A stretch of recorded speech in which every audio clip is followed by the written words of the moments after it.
What's up, guys? Welcome to Juice's Kitchen. It is currently 8 o'clock in the morning, and I'm getting ready to go to the grocery store. I got some special plan for you guys today. Holiday season's right around the corner, and you know what that means. Time to whoop up a big-ass meal for the family. But you don't want to break the bank. So I'm going to try to make an awesome Christmas meal with a couple delicious items for under $40. So stay tuned. We're going to be going to the grocery store together. I'm going to show you what I'm going to get.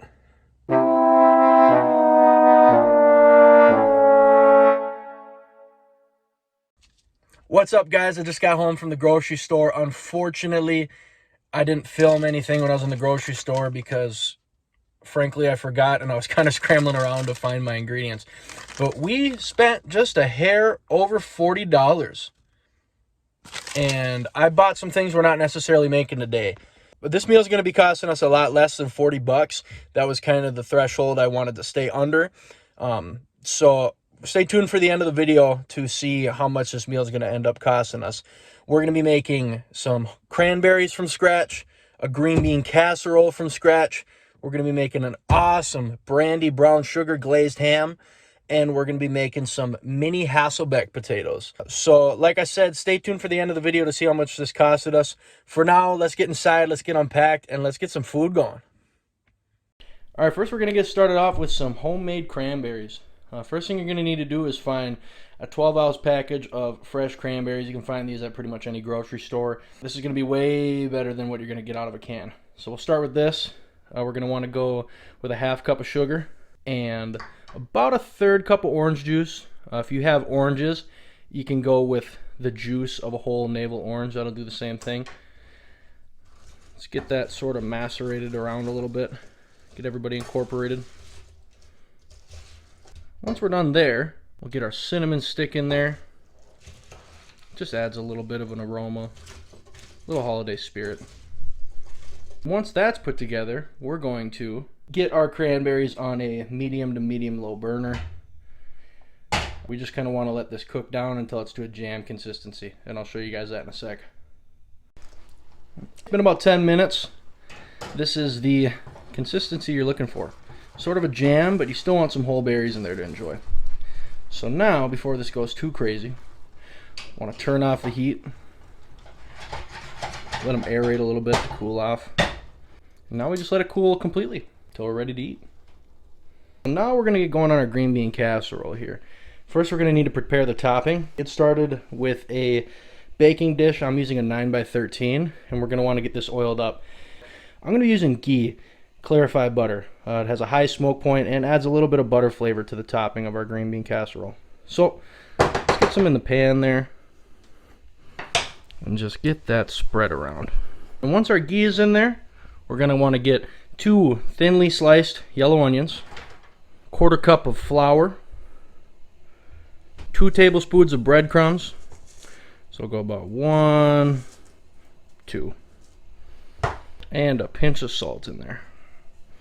And mix that together. Alright, now once this is mixed up and your hands are filthy, we're going to want to go get this in the oven. Into a 475 degree preheated oven for half an hour.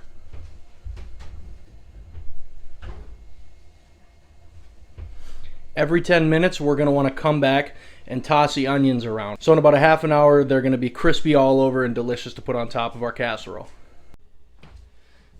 Alright, now it's been a whole 30 minutes or a third 10-minute interval here. We're going to pull our onions out. And those have gotten nice and crispy. We're going to let these cool down a little bit and then get going on our casserole. Make sure right now, turn our oven down to 400 degrees. That's what we're going to be cooking our casserole at, and we don't want to put our casserole in way too hot of an oven and burn anything, obviously. Next, we're going to need a pound of fresh green beans. You're going to want to get a pot of boiling water with some salt in it, and we're going to blanch these in the boiling water for 5 minutes. Now, once 5 minutes is up, we're going to want to drain these. And immediately, we want to get them in an ice bath. So I've got some ice water here. These have immediately stopped cooking and these are ready to get into our casserole. Now we're going to get started on cooking our mushrooms for the casserole. Let's get a 12-inch cast iron pan, like I had in the last video here, and melt 2 tablespoons of either unsalted butter, or I'm using ghee. And I like ghee because it has a really high smoke point, so I can cook at high temps without making a smoke bomb in the kitchen. Once that's melted, we're going to want to add 12 ounces of mushrooms here. Let those really cook down for about 4 or 5 minutes, or until some moisture starts to come out of them. And I forgot to mention earlier, these mushrooms I bought from the store pre-sliced. It's going to cost you maybe about 10 to 15 cents more per pack to get them pre-sliced, but this takes another step out of your prep. It definitely saves you some time. Now it's been about 4 or 5 minutes or so, and these mushrooms are starting to let some of the moisture out, like you can see here. Down in the description, I'm going to have all the measurements you need for all these seasonings. I'm going to be kind of cruising through them here. So next we're going to add some salt and pepper, some fresh garlic, and some nutmeg. And mix it around. Get your garlic, nutmeg, salt, pepper, covering all of these mushrooms. And the aroma from that nutmeg and that garlic hits you immediately. Really makes you think of the holidays.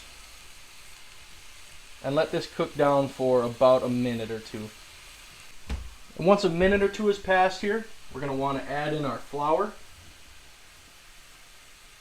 Stir that just to combine. Yeah, making a bit of a mess. Kind of what you get for cooking up a mess, you're going to make a mess, you know what I mean? If it looks a little dry, add a little extra butter or ghee. That's what I'm going to do here.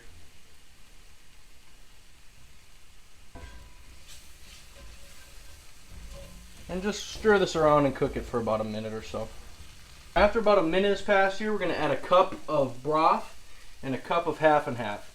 You can use store-bought chicken broth. I'm using some homemade turkey broth I have left over from Thanksgiving. Once that's in, I like to use a whisk to kind of scrape all the stuck-on bits off the bottom. So we're going to let this cook down for about 6 to 8 minutes or so. Just let it thicken up. We'll be back in a second.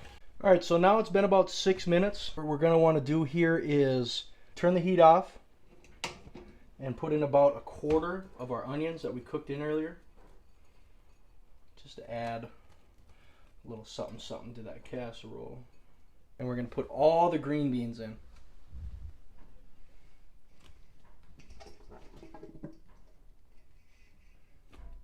And fold that over to combine.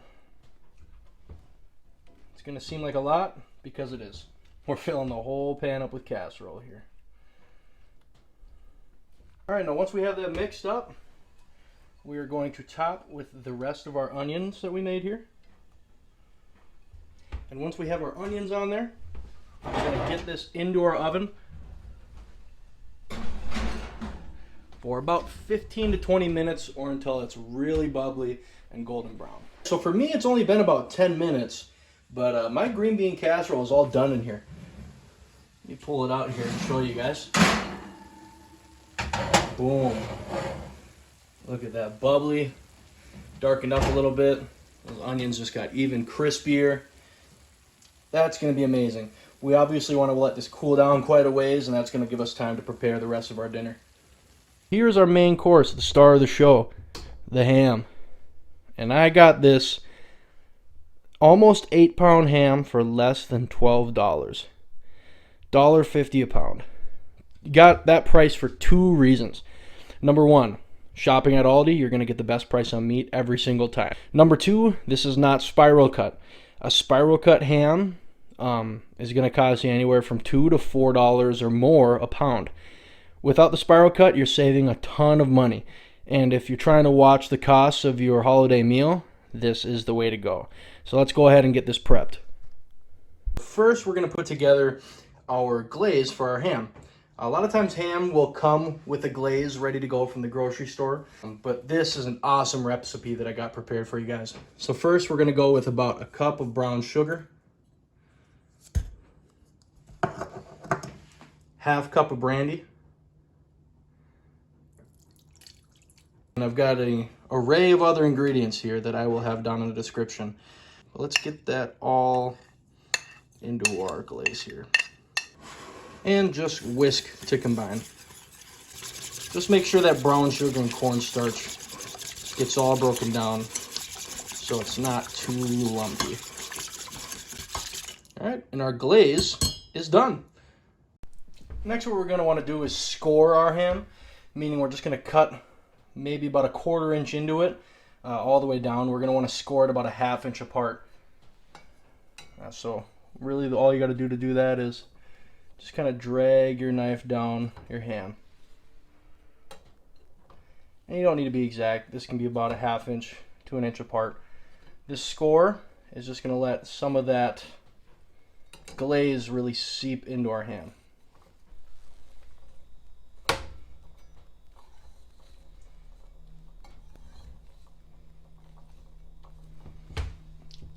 And then let's score it the other way.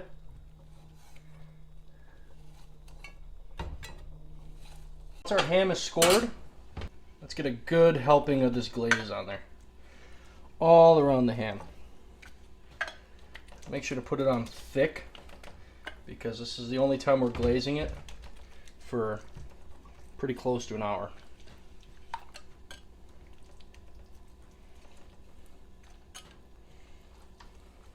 And you can really rub it around to make sure that it gets in some of those crevices. And once that's done, wrap our ham in tin foil.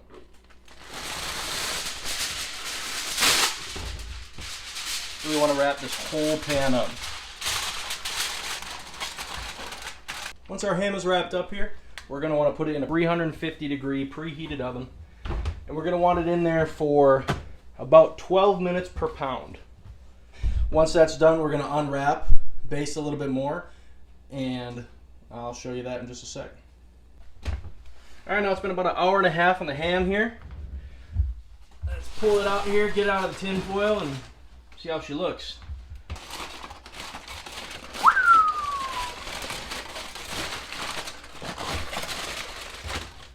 Looking pretty good. Now next, what we're going to want to do is get our glaze here and get some of that glaze back on the ham.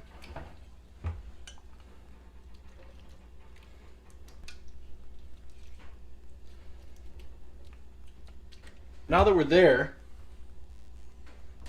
I'm going to turn the heat up to about 425, and we're going to get this ham back in the oven for about 10 minutes or so, just to let the glaze tack up and get really sticky and delicious.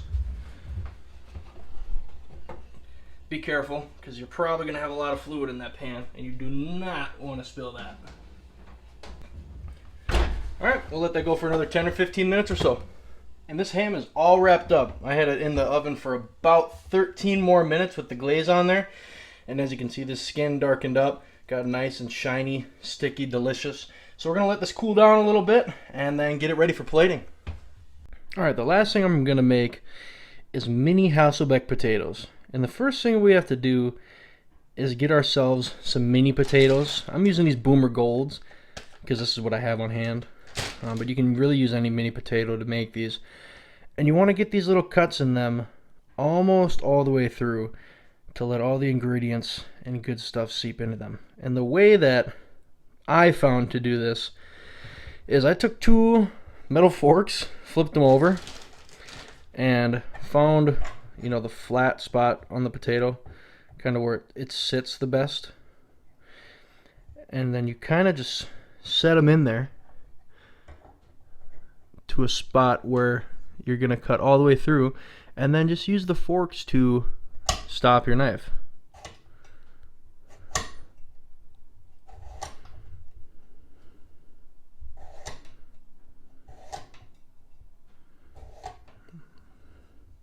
And boom, you have your cuts in your potato. This is easier to do with like wooden chopsticks or maybe wood utensils if you have bigger potatoes, but this is what I found works for me. So I'm going to go ahead and cut up, I don't know, I probably have 30 or 40 of these to cut up, and then we're going to get them ready for the oven. Now that ham is at about 400 to 425 degrees, which is the perfect temp to start cooking these potatoes. So what we want to do before we put them in the oven is get this awesome garlic butter that I got hooked up. All the ingredients in the description.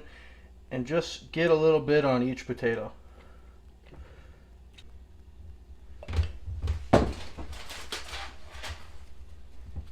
Once those are nice and buttered up, we're going to put them in the oven for about 20 minutes and come back to these. Alright, so it's been about 20 minutes on these potatoes. Let's get them out and see how we did. Yum. Listen to that sizzle. So now what I'm going to do is get a little bit more of this garlic butter on there. Put the temp up to 425. Let them go for 10 more minutes. And these will be done. These are spectacular. Sheesh! Those look so good. Alright, so we're going to let these cool off. We're going to get everything plated. And we're going to go eat some holiday dinner and show you guys how much this ended up costing me. Alright guys, so we are all wrapped up. We're done making our delicious holiday meal here. We've got our brandy glazed ham there. We've got our homemade green bean casserole, Hasselbeck potatoes, and our homemade cranberries here. He wants some too. But yeah, I got my beautiful mother with me. Her name is Kelly. Say hi. Hi. And we're going to try some of this food. So let's get into the ham first here.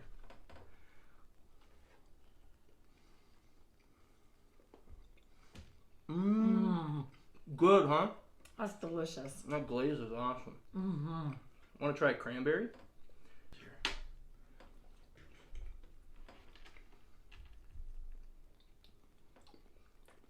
Also delicious. All right, let's get into this green bean casserole here once. It's been sitting for a little bit, but we won't talk about that. That's good. You gotta get make sure you get a mushroom with it too.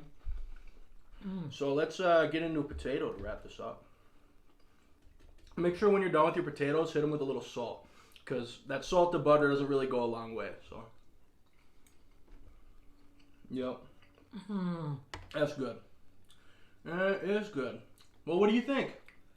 Perfect, perfect. I really like the ham. It's got a little bit of sweet but salty flavor. And then with the cranberries, it have just the right kind of spice, sweet, sour. So we obviously did a great job here. You guys can go home and make this too. It was actually came out really cheap. This was the final price. I know. I'll break down all the prices of everything I used intermittently throughout the video, and then in the description I'll kind of break down what everything costed. So just again, if you guys like this content, make sure that you like, comment, subscribe. Please turn on notifications for future videos. It means a lot to me. And we will see you guys next time. Thank you. Yay.